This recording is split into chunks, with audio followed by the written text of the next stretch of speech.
Isaías 49, a partir del verso 1, Dios establece un camino. Le dice, yo te hice, con verso 1 y 2, con un propósito y lo voy a cumplir. Y le voy a dar las capacidades para que lo cumplan, porque te voy a formar como persona especial, como instrumento especial, y te voy a guardar en el Java. En el verso 4, ese hombre llega el momento en que dice, me he envejecido, se me han acabado las fuerzas, ya no queda sino el cansancio de la vida y el desgaste, y no sé qué hacer. Pero más allá de que este cuerpo, de que mis planes no hayan funcionado, de que este cuerpo se haya deteriorado, mi esperanza está en Dios. Y sé que si sigo haciendo lo que me corresponde hacer, Dios me dará recompensa. Más allá de las circunstancias, él tenía claro una sola cosa. Y usted no necesita saberlo todo. Usted necesita saber quién es Dios. Usted necesita saber simplemente quién es Dios. Punto. ¿Cómo lo va a hacer él? No necesito ocuparme de eso. Yo necesito entender, cuando digo yo necesito entender, es que mi alma necesita sujetarse a esta verdad universal. Lo mío, mi recompensa, es mucho trabajo, muchas enfermedades, muchas aflicciones, muchos enemigos, muchos vacíos, muchas decepciones, mi recompensa está en Dios. Punto. Y vimos que todas las personas pasan por estas circunstancias de ser desgastados, ser defraudados, ser molidos en los procesos de la vida. ¿Se acuerdan ustedes que vimos a Josué, que tenía un problema con el pasado? Que Dios le tocó, discúlpeme el término, decirle, el pasado no vas a poder cambiar, pero lo que sí puedes cambiar es hacia adelante. Toma este pueblo y hágalo. Y vimos que muchas veces podemos pensar que Dios es un Dios indolente, porque le dijo, sí, Josué, yo entiendo que está dolido por el luto, por la angustia, por la pérdida, pero continúa. Vimos a Jeremías, que llegó y dijo, este Dios me manda situaciones que yo no puedo hacer. Y lloró, y pataleó, y se quejó, le echó la culpa al rey. Y yo le digo, ¿ya terminaste? La noticia es que sí. Vimos a Cristo que dijo, Señor, esto es muy duro de sufrir, si quiere pasar de mí esta copa. Y Dios le dijo, sécate las lágrimas y sigue. Y vimos en Primera de Reyes capítulo 20 a un señor llamado Elías, que la Biblia dice que es un hombre sujeto a pasiones semejantes a las nuestras. ¿Usted siente rabia? Elías la sentía. ¿Usted siente hambre? Elías la sentía. ¿Usted a veces se irrita con los que están al lado suyo? Elías se irritaba con ese señor llamado Eliseo, el que le servía. Y Elías, inventándose cuentos, haciéndose el sufrido, le dijo a Dios, quítame la vida. Quería salirse por la tangente, por la parte más suave. Y Dios le dijo, yo le batallé, haga lo que quiera, dígame mentiras, porque Elías le dijo, Señor, solamente yo he quedado de todos tus siervos. Y Dios le dijo, hay 7,000 que todavía me honran. Él pensó que era más sufrido, y cuando terminó de quejarse, ¿sabe qué le dijo Dios? Continúa. Mientras tengas aliento de vida, vas a cumplir mi propósito. Quiero llevarlos a el libro de Jonás, capítulo 4, verso 1 al 4. Ustedes conocen la historia de Jonás. Jonás que es de los profetas universales porque reconoce toda la descendencia de Abraham, incluidos los islámicos. Este hombre, Jonás, pasó el mismo proceso. Dice, pero Jonás se apesadumbró en extremo y se enojó. Y miren ustedes por qué Jonás se apesadumbró. Apesadumbrar es una palabra que en la Reina Valera, que es esa versión, es colocarle peso. Colocarle peso. En otras dice se entristeció, pero en otras dice se enyugó. Se enyugó. Pero ¿quién le colocó ese peso a Jonás? Ayúdenme. Ayúdenme a ver el peso. ¿Quién le colocó ese peso? Esa palabra es colocarse peso. ¿Y quién le colocó ese peso? ¿Quién le colocó ese peso? Hágalo. ¿Sí? ¿Quién se lo colocó? En el 1. ¿Quién se lo colocó? Él mismo. Cuando usted tiene un enemigo, usted no come porque le da rabia cuando lo ve, pero su enemigo no va a dejar de comer porque usted no come. Y a veces nosotros sufrimos por situaciones que no están bajo nuestro control. Sufrimos por los hijos, sufrimos por de pronto por el jefe, sufrimos por el gobierno. Hay gente que vea las noticias y le gusta, no le gusta el presidente, el político de turno, y aprieta los dientes y lo maldice, y él está ganando su billetico. Y el que está aquí dañando los zapatos, haciendo fuerza es usted, porque tomamos la decisión de torturarnos a nosotros mismos. Mira, que nadie le quita la paz, usted la entrega. La paz es la posesión más grande que usted tiene. ¿A usted le pueden quitar la vida?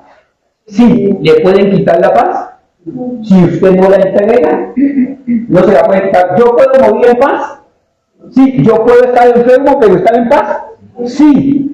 Mi paz no depende de lo externo, mi paz depende de la comunión con Dios. Mi paz no depende de que me digan maluco en la iglesia, de que me digan maluco en la casa, de que me digan de que estoy feo, de que estoy gordo, de que estoy calvo, de que no gusto, sí gusto. De eso no depende mi paz. Mi paz depende, Job 22:21, de la amistad que yo tenga con Dios. Y si yo tengo una amistad íntima con Dios, nada me va a poder quitar la paz.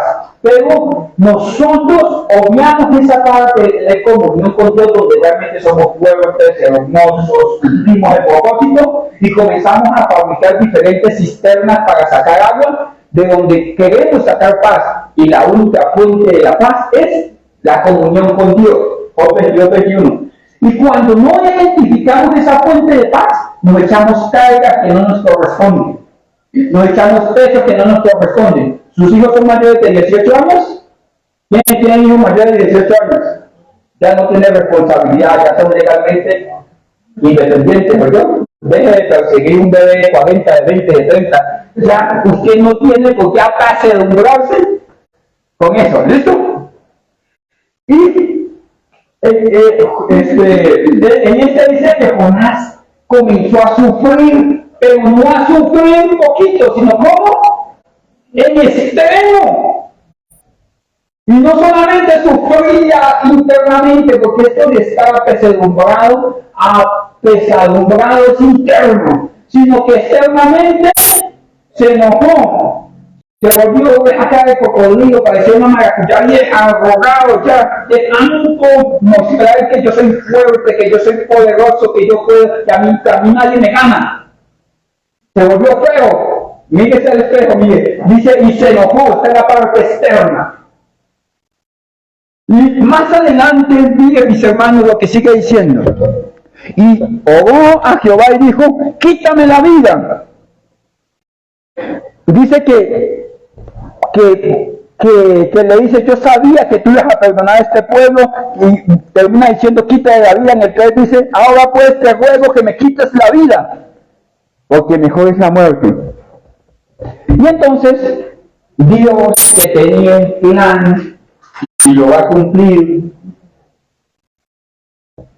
Él llamaba pataleta a Dios: Señor, quíteme la vida, porque estaba enojado, y Dios le dijo: Jonás,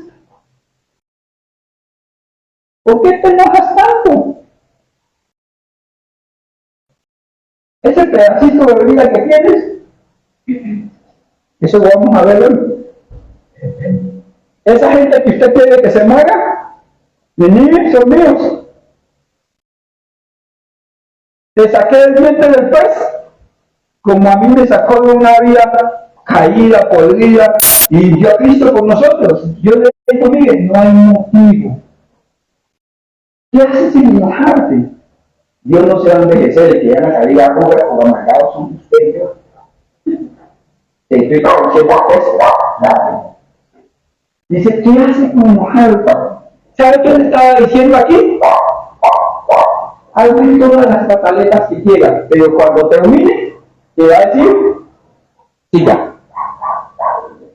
Siga, porque el propósito va a seguir. Mírese, el propósito se va a cumplir. O vaya en barco o vaya en pez.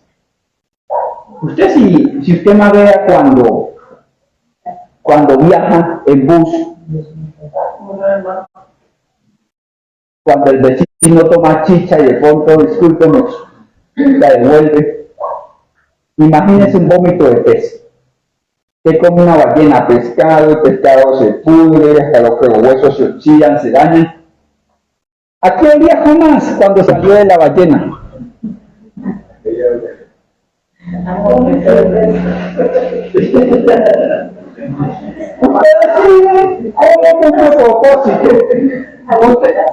Usted decide cómo cumple propósito. Oyendo a qué dijo la pastora, a vómito de pez o al barco. Pero el propósito se cumplió y en usted se va a cumplir, pero usted decide a qué va a oler. Usted me está copiando la idea, ¿cierto? Bueno. Y Dios va a cumplir su propósito y va a llevar hacia el fin. Miren, mis hermanos, quiero llevarlo hasta el siguiente texto. Isaías 49:5, por favor. A todos estos personajes Dios le dijo: mi propósito va a seguir.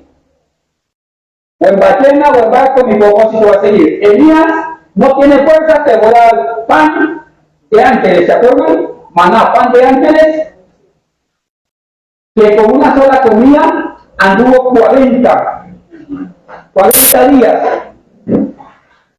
Y Dios le dice: te fuiste de Jerusalén al monte de Dios. Y estando en el monte de Dios escondido, esto habla de la religión, le dijo: devuélvete, y ya no solamente a Jerusalén, sino voy a Damasco. O sea, Damasco quedaba de Jerusalén a Damasco 36-40 kilómetros. Y él anduvo casi 500 kilómetros en desobediencia. Después le tocó devolverse 500 más, 500 y 500 más 3, 1000 para andar 36 en obediencia.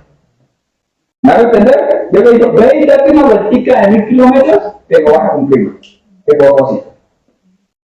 Te vas a cumplir el propósito. Entonces, permítame colocar esto por acá. Entonces a todos Dios le hizo lo mismo. Estos se llaman los procedimientos estandarizados como obra el Señor. Hay un procedimiento como Dios obra. Y cuando usted ve su vida a través de un procedimiento estandarizado, usted dice: en esto estoy fallando. Ya vamos a entender qué es esto. Ejemplo. Ustedes se acuerdan la historia de Esaú y de Jacob. Esaú, ¿a qué se dedicaba? ¿Alguien se acuerda? A la caza. Y Jacob se dedicaba a cultivar en la casa y a cuidar el rebaño. La bendición de Esaú estaba en casa. Y él se fue a buscar la carne afuera. Y cuando él llegó, otro tomó el cordero, lo sacrificó y tomó la bendición de él. Porque a veces buscamos fuera de casa lo que está en casa. ¿Me hago entender? A veces busca la felicidad fuera y la felicidad suya son los hijos, son la mujer, son el esposo. A veces usted está buscando lejos y tiene una iglesia a una cuadra de su casa. ¿Me hago entender? Entonces Dios va a cumplir esos propósitos de la manera en que Él quiere. Y Él tiene un procedimiento para hacerlo. Dos cosas trae el Evangelio a la vida de una persona. Primero, salvación y vida eterna. Mi nombre es inscrito en el libro de la vida. Soy llamado y hecho hijo de Dios. Y segundo, Dios comienza a ordenar mi vida. ¿Desde dónde la comienza a ordenar? Desde mis generaciones pasadas hasta mi vida y mis generaciones futuras. ¿Por qué? Porque si usted ve un papá borracho, usted no va a salir siendo un príncipe que no tome, porque aprendemos por costumbres. Entonces lo que mi papá cedió, cayó, fracasó, en eso voy a tener yo que vencerlo. Y si yo no lo venzo, por ejemplo, cuando hay ciclos repetitivos de drogadicción, la drogadicción, el alcoholismo son esclavitudes. Un papá entregado al alcohol es un papá esclavo. Va a dar hijos esclavos, nacidos en Egipto, esclavos. Y sus nietos, ¿cómo van a ser? Si no cambia la dirección, esclavos. ¿Sí pueden ver 3 generaciones?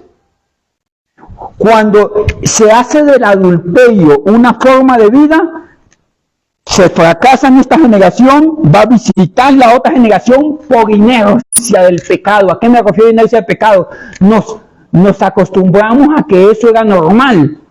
Y si no lo cambio aquí, mis hijos van a tener que vencerlo. ¿Me hago entender?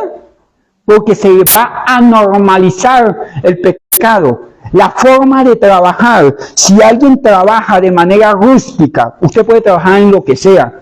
Si usted va a prosperar, usted puede prosperar vendiendo aguapanela, vendiendo agua sólida. Usted sabe qué es agua sólida, ¿cierto? En la costa la gente prospera vendiendo agua sólida. Bueno.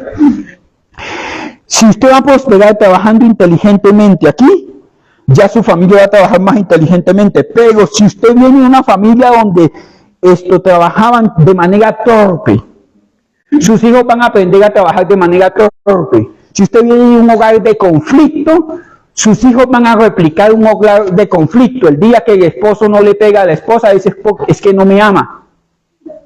No me celas porque no me ama. ¿Por qué? Porque se acostumbraron a eso.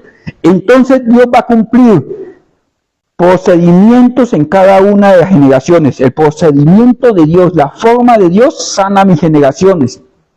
Mis papás pueden ver que la réplica de sus errores se está corrigiendo aquí y que hay esperanza para la nueva generación. ¿Me copian la idea? Bueno. Entonces, en esos procedimientos mire cómo Dios obra. Isaías 49:5 dice, ahora pues, así dice Jehová, ayúdenme con el texto, el que me formó desde el vientre para propósito, ser su siervo. La acción, mi tarea, ¿cuál es? Hacer volver a él, a Jacob, a los que no son, y congregarles a los que están descarriados, a los que sí son, porque seré estimado en Jehová y en él será mi fuerza. Dios me va a estimar cuando yo no tengo valor y me va a dar fuerzas para cumplir este propósito y esta acción. Dios no me va a respaldar en lo que Él no me manda hacer. Porque hay gente que llega y le dice a otro, Dios me dice que tú vas a ser pastor. Y uno se le mete en la mente que yo voy a ser pastor. ¿Será que Dios te llamó para eso? No, que Dios me dijo que me digan a mí que yo voy a ser cantante. Y usted puede decir, pastor, pero para Dios no hay nada imposible. Sí, pero Dios es un Dios de orden, no va a llamar al chimotrufio para ponerlo director de la orquesta. ¿Sí me hago entender? Pues Dios respalda lo que Él me manda hacer. Mire, ¿por qué hay negocios que no prosperan? Porque hay relaciones que se secan. La muchacha parecía una flor y se metió con ese bandido que la quería mucho y los pétalos se le cayeron. ¿Por qué? Porque no lo mandaron a eso y tiene que cargar con ese eslabón durante los siguientes 60 años. Ese no era. Pero entonces, ¿qué hago? ¿Me puedo corregir? Vas a llevar las consecuencias de tus acciones. ¿Me copian la idea? Dios, voy a ser estimado a los ojos de Jehová y Él será mi fuerza en lo que Él me manda hacer. Si usted entiende esto, hermano, va a dejar de meterse en problemas, andar con la persona que no es, comer con la persona que no es, compartir tiempo con la persona que no es, invertir la platica en lo que no es, decir cosas que no son, congregarse donde no conviene. ¿Por qué? Porque si Dios no lo mandó para ese lugar, con esa persona, con esos dichos, en ese trabajo, no va a prosperar. Vas a estar siendo combativo con el propósito de Dios. ¿Me llevan la idea? Pero si hacemos lo contrario, huimos de ese propósito, porque es que el propósito de Dios tiene ciertos condicionamientos, que es de Dios. Que es de Dios. ¿A qué me refiero? La gloria es para Él. En cuando los propósitos son de Dios, la gloria solamente es para Él. Cuando la familia es de Dios, uno no le puede decir, es que mi hijo salió inteligente, porque no, es por Él. No, que es que yo puedo construir, puedo hacer para Dios. Dios no necesita ayuda, es por Él. Usted es el burrito en que Cristo entró a Jerusalén, o yo. Y el burrito es que como me quieren porque me aplauden. No, no es el que está ahí, es el que va encima. El dueño de la fuerza, ¿quién es? Dios será mi fuerza. Dios será mi fuerza. Mi hermano, usted que es comerciante, usted no es dueño. Usted es administrador. Administrador. Usted que canta como los ángeles. No crean que el Señor que usted ve en el espejo es dueño de eso. En Él están sus fuerzas. ¿Por qué no se pueden desarrollar ministerios? Porque la gente dice, cuando yo sea famoso en las naciones, mi hermano, Dios puede llevar a las naciones hasta una piedra vestida de corbata para que hable. Es que en Dios están sus fuerzas. Es en Dios, es en Dios, es en Dios, es en Dios. Si usted no lo tiene claro, no va a poder avanzar en el plan, el propósito de Dios. Y en este texto comienza diciendo, así dice el Señor. Esta palabra, así dice el Señor, ayúdeme Chechina, en el original es esta, amar. Si usted lleva notas, en la H559 del diccionario Strong. Esta palabra amar no es como cuando usted le dice a la novia, ¿me quieres o no me quieres? Te amaré para toda la vida. Y a mitad del camino, el dinero los divorció. ¿Sí me hago entender? La vecina los divorció. ¿Y dónde lo amó para toda la vida? ¿Eso era para toda la vida? No.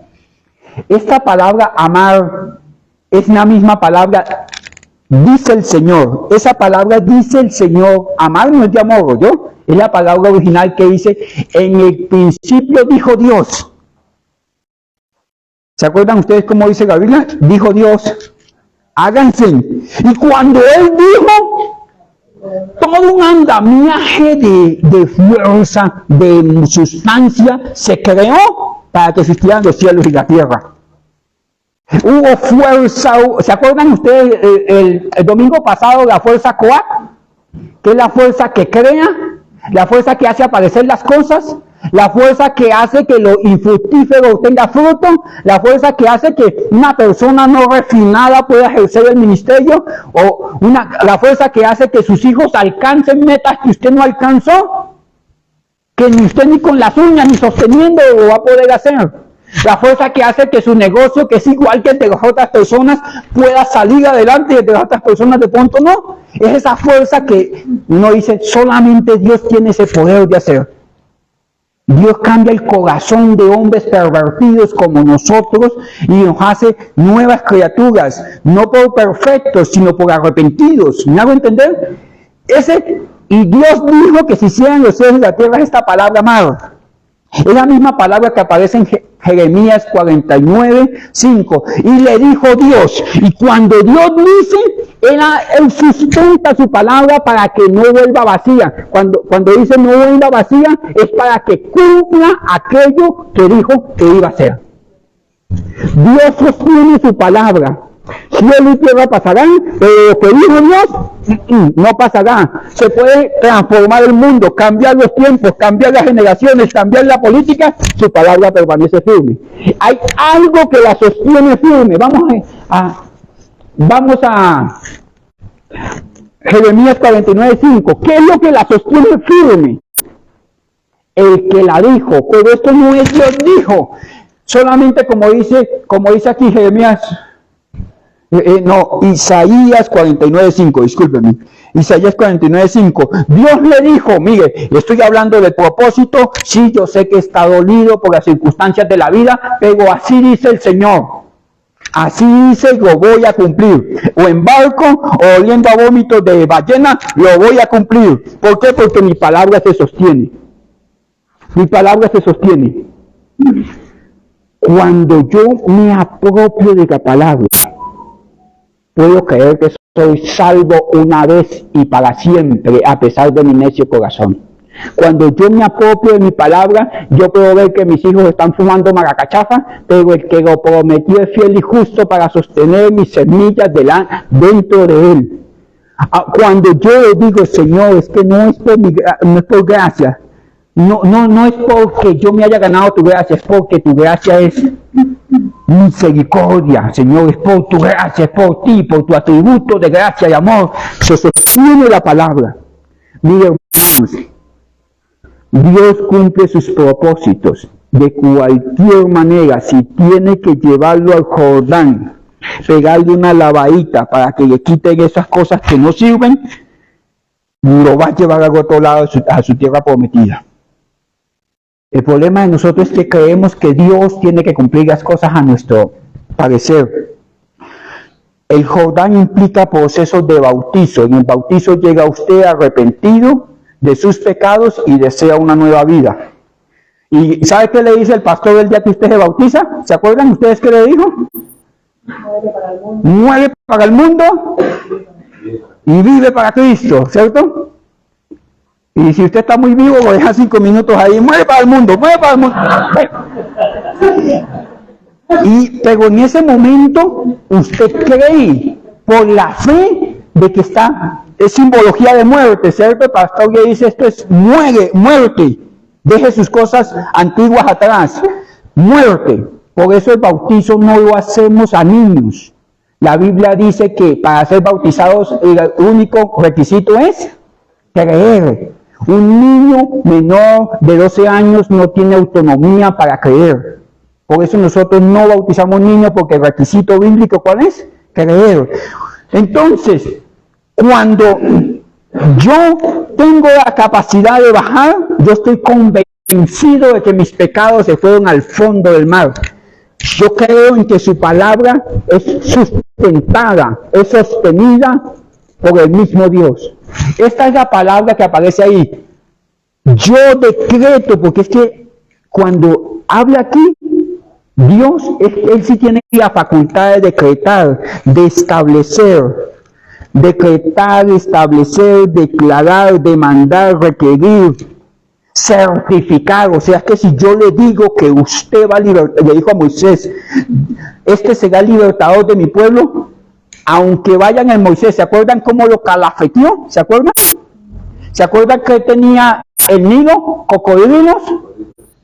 Y pero más allá de los cocodrilos, de los problemas, de las angustias, Dios lo había decretado así, Dios lo había hecho así, Dios lo había certificado así. Punto. No que las circunstancias están en contra. ¿Lo dijo Dios o lo dije yo? Si yo lo dije, puede llegar a ser. Pero si lo dijo Dios, Él lo estableció desde antes. Él sustenta su palabra. No sé si le alcanzo a trasladar esto, que Él sostiene su palabra. Él sustenta su palabra. Él crea las condiciones, el andamiaje, la sustancia, la fuerza que sostiene la palabra. Aunque usted esté en el Jordán, que es tipología de bautizo, de estar arrepentido. Señor, estoy pasando una mala circunstancia porque hice un mal negocio, una mala relación, unas malas amistades, unas malas citas, hice algo que no debía. Señor, sácame de este Jordán. En el Jordán, a manera del bautizo, tiene que morir. ¿Y sabe qué salva a Dios? el paciente y lo pone en la otra orilla, pero la gente quiere pasar con todo lo que llegó al Jordán. Señor, este desobediente que me conseguí es descarriado, conociendo al Señor fuma maracachafa, transfórmeme y conviértame en un querubín y pásenme al otro lado del Jordán. No, ese se queda ahí. Señor, yo quiero pasar este proceso, pero con cargo, con casa, con beca, con todo, y no, lo sacan así y lo ponen al otro lado. ¿Me copian la idea? Arrepentidos. Mire, voy más allá. Dice, así dice el Señor. ¿Quién lo dijo? El que lo va a cumplir. El que decreta las cosas, el que certifica las cosas, el que le demanda a la existencia cumplimiento. En ti me será llamada descendencia. Que estoy viejito y que tengo 100 años, dijo Abraham, en ti te será llamada descendencia. Me será llamada descendencia. Sara dijo que ya no tenía la costumbre de ¿qué? ¿Se acuerdan ustedes? De las mujeres. Ya no podía procrear. Es más, a Sara le parecía chistoso que ella fuera a tener un hijo. Porque se reía, literalmente se reía. A cualquiera le puede parecer chistoso los planes de Dios. Yo no era un hombre entendido para la escritura. Todo lo contrario, era sellado, trancado y botaron la llave. Chistoso, como Sara se podían reír. ¿Cierto? Pero el que lo dijo, lo sostiene, lo sostiene. Cambian los tiempos, sostiene su palabra. Bueno. El que me formó, mire, pero aquí no solamente dice así dice Jehová, así dice. Él sustenta la palabra, sino que dice, ¿con quién identifica a Dios aquí? El que me formó. ¿Por qué no dice el que me va a salvar? ¿Por qué no dice el Todopoderoso? ¿Por qué no dice Jireh, el que provee? ¿O el Altísimo, el Elión, el Shaddai? ¿Por qué dice el que me formó? Mira esta palabra formar. Esta palabra formar, si usted toma notas en la 33, 35 del Strong, esta palabra formar es yazar. Dice, mediante la idea de embutir, ayúdeme, el que me formó es que me embutía en el molde de Cristo. Si usted es de esos interperantes, Cristo era manso y humilde de corazón. Moldear en una forma específicamente como el alfarero. Esta palabra formar, si bien tiene algunas acepciones como crear, forjar, crear y crear, no habla de Dios creó al hombre. Hay dos creaciones al inicio del tiempo. Una creación espiritual dice, y Dios hizo al hombre a su imagen y semejanza. Y después dice, y tomando de la tierra, lo formó y lo sopló. Esa creación física es esta parte creada. Esa creación espiritual es que Dios da en nosotros su aliento de vida. Bueno, esta palabra que voy a Isaías 49:5, formar, dice Isaías 49:5. Así dice el que sostiene la palabra, el que te formó desde el vientre, con un propósito, ser su siervo, cumplir unas acciones. ¿Cuáles eran? Hacer volver el pueblo, los que son, evangelización y reconciliación, los que son y los que no son. Ese era el propósito de Dios con ellos, con él. Esta palabra formar viene de la misma palabra del alfarero. Cuando el alfarero está formando sus vasijas, el alfarero siempre trabaja con la vasija de agua al lado. No sé si usted ha tenido la oportunidad de cuando están trabajando en el torno. Fuerza de aquel que sostiene la palabra. ¿Sabe quién es el que hace girar la rueda? Dios, el alfarero. Va chancleteando. porque tiene un pedal como una máquina de esas de coser antiguas. Va chancleteando. ¿Ustedes han sentido que lo están chancleteando a veces? Que no se quiere mover y como que... ¿Sí? Bueno. ¿Y en qué manera va a hacer Dios? Va chancleteando, pero... y tiene sus instrumentos. Esto ya lo vimos hace algunos años, cómo son los instrumentos de Dios para hacer los tiestos. Pero aquí tiene una vasija de agua. Ustedes saben que el Espíritu Santo, una de sus simbologías en el Nuevo Testamento es agua. Va untando la mano, va moviéndolo y le va dando forma. El Espíritu Santo, le va untando el Espíritu Santo. Permítame la analogía. Lo va untando el Espíritu Santo. ¿Ustedes se acuerdan cuáles son los frutos del Espíritu Santo? Y si yo necesito amor es porque ¿qué? Porque no soy el campeón del amor, ¿cierto? Si yo necesito gozo, ¿por qué es? Porque tengo cara de maracuyá vieja. Y entonces de eso va tomando Dios, de los frutos y los dones, el carácter del Espíritu Santo, y lo va impregnando en mí, que me está formando. Esta palabra aquí, me formó, me está dando forma para yo poder cumplir el propósito con el cual nací. Mis hermanos, yo no expreso posturas políticas, pero Latinoamérica está hundida de abortistas en el poder. Ayer le decía yo a mi esposa, el primer glóbulo rojo se forma el cuarto día después de la fecundación. La Biblia dice que en la sangre está la vida. Una célula de casi 2 millones que hay en el cuarto día, dice yo voy a hacer glóbulo rojo. Y ese comienza a multiplicarse en glóbulo rojo, en otro glóbulo rojo, ahí es cuando comienza la vida. Y el corazón se forma por necesidad de que hay glóbulos rojos. Y hay una vena que es, la primera venita y arteria, vena arteria, son de 1.6 milímetros, una cosa, nada, 16 días. Y como existe la sangre de la cual mana la vida, como existe una arteria microscópica, se crea un corazón. Al 16 días, comienza a latir por primera vez el corazoncito.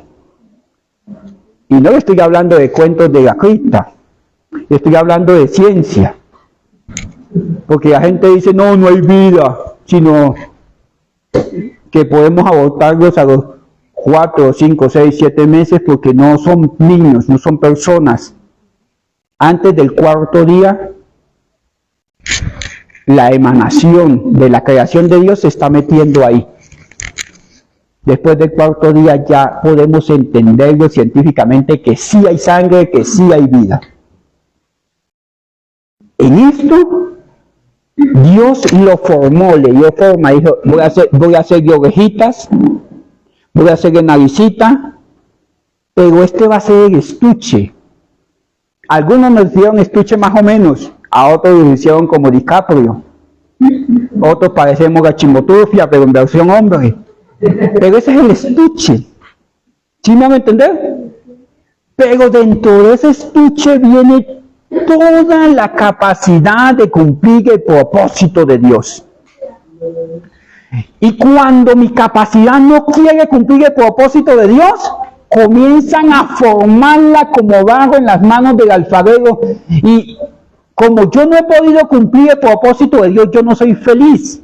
Porque yo soy feliz, hermoso, fructífero, haciendo lo que Dios me mandó. Pero cuando hago lo que mi corazón quiere, vivo constantemente en obstinación al plan de Dios. Y cuando vivo en obstinación al plan de Dios, estoy siendo resistido por Dios. ¿Me llevan la idea? Y al ser resistido por Dios, yo no creo que podamos ganarle a Dios. Entonces estoy chocando constantemente con el plan de Dios.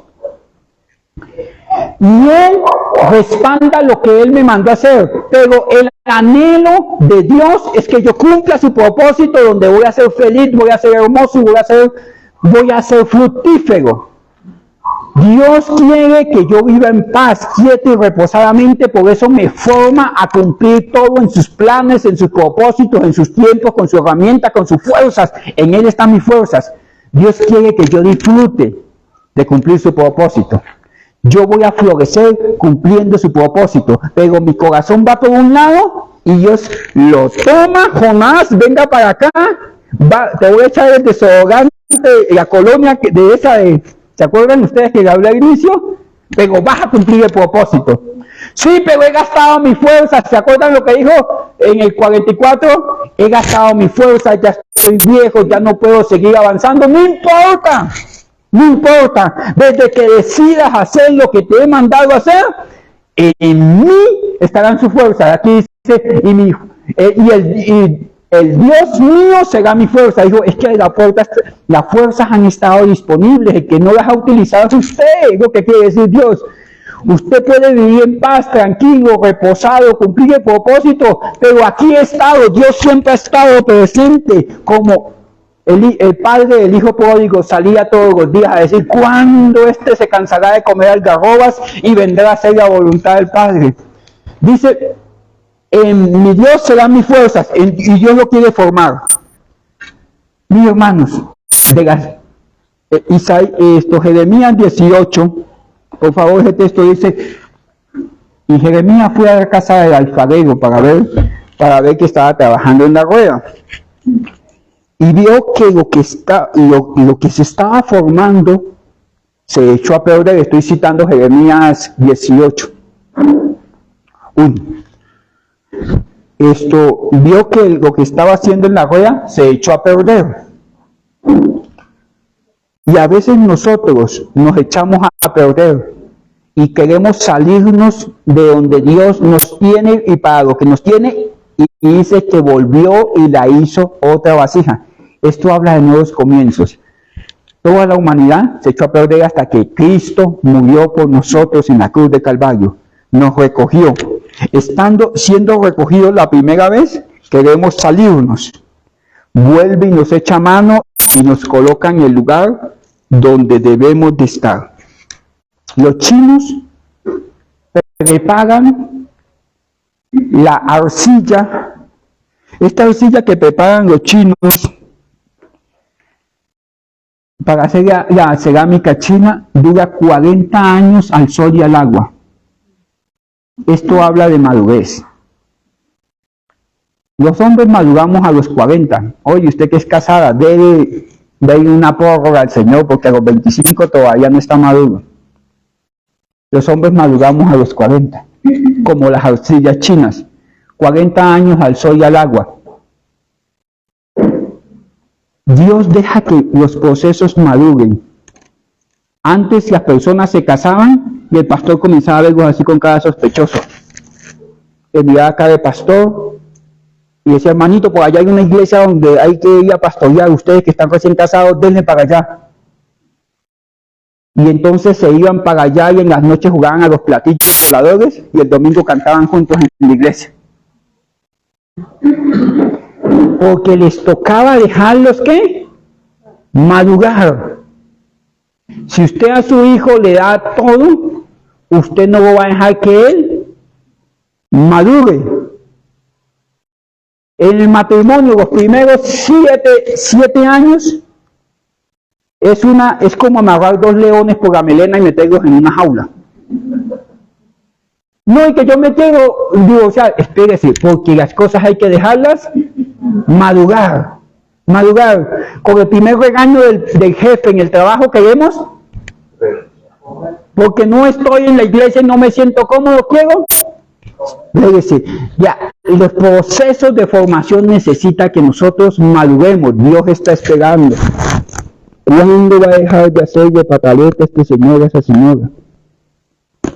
Y entregó una princesa de Dios y usted piensa que es la niñera. Y necesita que ¿qué? Que madure. Lo primero que hacen con el material es dejarlo madurar. ¿Sabe qué? Madure. Deje de armarle pataletas al Señor como Elías. Elías aproximadamente tenía que tener entre 71 a 76 años. para el entonces cuando se echó así, quítame la vida, Señor. Jonás también estaba viejito, quíteme la vida, Señor, y yo no quiero pasar esta afrenta. Estaban viejitos, pero que estuvieran viejitos no quería que estuvieran, ¿qué? Maduros. Maduros. Lo primero que hay que hacer en la vida cristiana es, ¿qué? Madurar. Madure. Madurar es aceptar el plan de Dios, es aprender que su palabra es verdad, es entender la soberanía absoluta de Dios. Madurar es tolerar al que es diferente a pesar de que yo quisiera quitarle aquí y meterle lo que yo pienso. Madurar es poder avanzar en medio de las serpientes, en medio de las tribulaciones, en medio de las espinas. Señor, ¿por qué yo sufro mucho? Porque es que esa es la vida. Y en medio del valle de sombra de muerte lo voy a sostener. No, que es que el diablo está en el desierto y Dios está en la tierra prometida. No, Dios es Dios de las montañas, de los desiertos, de los llanos, de los valles. Dios es Dios en todo tiempo. Aún en el desierto vieron pan de ángeles, maná, vieron agua de la peña, vieron comida del cielo, vieron abrirse los mares, vieron abrirse el Jordán. Aún en el desierto Dios se manifiesta. Usted no puede decir, ay, el día nació como triste, seguro es que el diablo está por ahí con ganas de hacerme algo. No, hermano, maduren. No, que hay una escalera así, yo no puedo pasar por ahí, ni empujado pasa lo que pasó un gato negro por el frente de él. Hermano, maduren. Hermano, que sí me gustó la alabanza, que no me gustó, no era para usted, hermano, maduren. De verdad, de verdad, de verdad. Lo primero que hacen una arcilla para formarla, ¿sabe qué es? Madurar. En el matrimonio usted va a tener que madurar. Usted como hombre tiene que ser más maduro que su esposa. Porque es que ella es cíclica. Un día te quiere, un día te ama, un día te quiere, pero... ¿Por qué? Porque ella tiene ciclos hormonales. Usted no puede estar armándole pataleta todavía, comparándola con la mamá. Es que mi mamá sí hacía unas papitas fritas deliciosas y le quedaban tostaditas, ella tenía la fórmula guardada. No, madure ya pasó, usted ya no es de cuna, usted ya es de cama matrimonial. Si me hago entender, usted ya tiene estrellitas aquí, no caritas felices aquí. Bueno, usted sabe a quién me refiero. Este bajo que lo dejaban madurar antes de llevarlo al proceso de formación, formarlo es Dios darme la forma para que yo pueda estar habilitado para cumplir el propósito de Dios. Porque es que yo quiero convertirme hoy y mañana ser el superpredicador, que el diablo no me tiente, que la carnalidad no me tiente. Bueno, antes de ser montado siquiera al torno, a la rueda, tiene que ser procesado. Primero lo dejan madurar. En China, una generación maduraba el barro para que otra generación hiciera las arcillas. Y mientras hacían las arcillas, maduraban más barro para que otra generación pudiera hacerla. ¿A qué me refiero? Yo le estoy dando estudio a mi hija. El día que se va a graduar digo, uy, por fin vamos a ver los frutos de tanto esfuerzo. Al otro día se casa. ¿Dios es malo? No. Otro maduró. Yo hice la cerámica. Yo estoy haciendo la cerámica y estoy madurando para que a su vez ellos también la pagarán. Harán por sus hijos lo que sus hijos harán por sus hijos. ¿Me hago entender? Si yo decido tener como hábito congregarme, así mi hijo no venga, eso está abonando a la personalidad de mis hijos. Cuando no estemos, van a decir, mis abuelos, mis papás iban a la iglesia, no se quedaban viendo la Champions League, no se quedaban viendo películas, sino que se esforzaban a buscar a Dios. En momentos en que pierdan la brújula, ¿sabe dónde van a terminar nuestros hijos? En la iglesia. No, pero no se están congregando constantemente. Tarde que temprano van a buscar la fuente de la bendición, la palabra de Dios. ¿Y dónde la consiguen? En la iglesia. ¿Y quién los instruye en eso? Nosotros como generación, para que ellos a su vez lo hagan. Dios piensa a largo plazo. Usted está viendo que ellos están desordenados. Dios está viendo que va a cumplir su propósito en ellos porque Él sostiene su palabra. ¿Se acuerdan? Bueno. Y después de que lo maduran, en esto no voy a tener tiempo, toman ese barro y comienzan a espicharlo, porque necesitan que lo que dicen los hebreos, neumas, vientos, cosas que no le dan solidez, salgan. Si usted no se ha casado, tiene que ver qué tan sólido es el corazón de la persona con la que se va a casar. Porque van a venir momentos de crisis donde el corazón va a ser sometido. Cuando una cerámica tiene esas burbujitas de aire y al generarle una presión, se parte un bloque. Ustedes han visto un bloque, un pocillo que de un momento a otro se partió el espejo, se partió el pocillo. Los que no son cristianitos dicen que es una bruja que le partió el espejo, ¿cierto? Pero no, es una burbujita de agua mecánicamente hablando y que se parte. Cuando a mí no me sacan esas burbujas, esos vacíos, esos elementos que parecieran inofensivos, no estoy hablando de piedritas, de contaminaciones, estoy hablando de vacíos. Ejemplo, un vacío en un cristiano. Puedo tener la doctrina correcta, pero no tengo una vida devocional seria, es un vacío que necesita ser llenado. Un cristiano que no lee la Biblia es un vacío que necesita ser llenado. Un cristiano que no se ha bautizado, no, pero es que Dios me escucha, es que me congrego, es que ofrendo, es que sí, pero está haciendo lo segundo, pero no lo primero. Un cristiano que es un ángel en la iglesia, pero que es un demonio en la casa. Necesitamos que usted sea un cristiano de casa, de hogar, de familia. ¿Sí me hago entender? Un cristiano que de pronto no se congrega. No es una contaminación, es un vacío. ¿Me llevan la idea? Un vacío. Un cristiano que no se alimenta con la palabra de Dios, que no está siendo congregado, que no está siendo direccionado, porque es que con leer la palabra de Dios usted la puede leer en la casa, usted puede adorar en casa, pero ¿qué tiene la congregación que lo direcciona? El pastor toma la palabra y le dice, mire, su alma necesita esto, y caminemos juntos por ahí. Ese vacío, tarde que temprano, se va a fracturar por ahí. Usted dice, no, pero ¿por qué yo tengo tanta inclinación hacia allá? La vecina me hace, y eso me mata el corazón. Yo porque siento ese vacío y me dan ganas de ver para donde no debo ver. ¿Por qué? Porque ese vacío de congregarse lo está llenando con la seducción del mundo. ¿Me llevan la idea? Entonces, si yo no voy lleno con congregarme en la iglesia y hablar con los hermanos de la iglesia, voy a estar chateando con una persona que no conviene. Voy a estar viendo cosas en internet que no convienen. Ese es el tiempo de congregarme y ese tiempo lo estoy dejando vacío. Y todo espacio vacío se llena de cualquier cosa. Esos vacíos de usted entender las cosas fundamentales del Evangelio. ¿En qué creyó? ¿Cristo de qué lo salvó? No, Él me salvó. Sí, pero ¿lo salvó de qué? ¿Cómo me debo comportar como cristiano? De manera elemental. ¿Qué es lo que hace un cristiano? ¿Cuál es la diferencia entre nosotros y el resto de las personas? Porque la gente ya dice, hablan de Dios, y los árabes hablan de Dios. ¿Cuál es la diferencia entre ellos y nosotros? ¿Qué manda Dios que yo haga y que no haga? Por ejemplo, ahorita hay una discusión si come o no come sangre. La Biblia dice, absténgase de sangre, punto. No, pero es que hay un vacío que es posible que esto... No, la Biblia dice, no lo haga, punto. Hay que llenar ese vacío. La Biblia dice que no hay prácticas que el cristiano no debe hacer.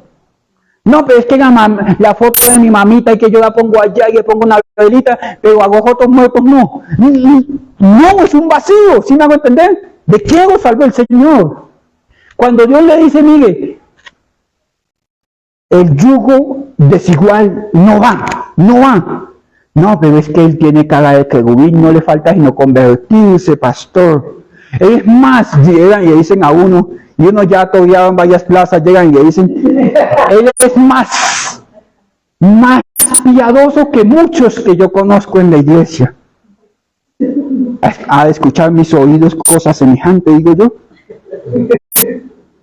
Es que se comporta como, mejor dicho, piadoso. En cambio los de la iglesia, aparte de feos, se comportan mal. ¿Sí me voy a entender? Es un vacío que hay que llenarlo con lo fundamental.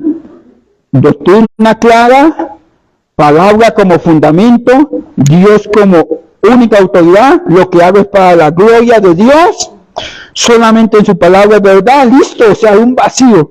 ¿Qué voy a hacer yo? ¿Congregarme?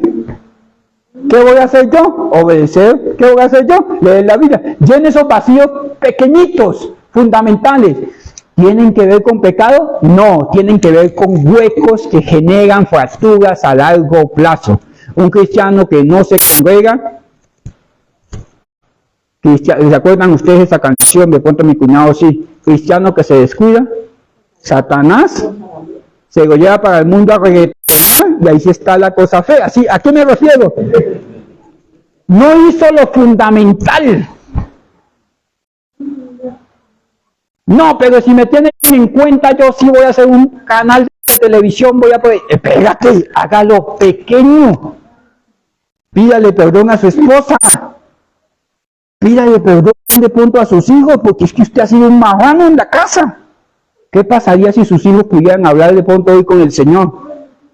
Denme una carta de recomendación ahí de don Carlitos a los hijos. Y no, pues, me voy a mudar a la iglesia porque en la iglesia es un querubín. Pero ¿cómo somos allí? Ese vacío de arrepentirme en casa, ese vacío de verme al espejo y decir, oye, de pronto el problema en mi hogar soy yo. De pronto yo estoy haciendo la práctica del evangelio, pero mi corazón no está arrepentido. De pronto mis pensamientos no corresponden con los pensamientos de un cristiano. Esta palabra formal, ya termino, es dar forma. Jeremías 49:5. El que más habla de esta palabra formal no es Jeremías en el capítulo 18, es Isaías. Cuando llega y dice por allá en Isaías 45:9, si mal no estoy. Isaías 45:9, por favor.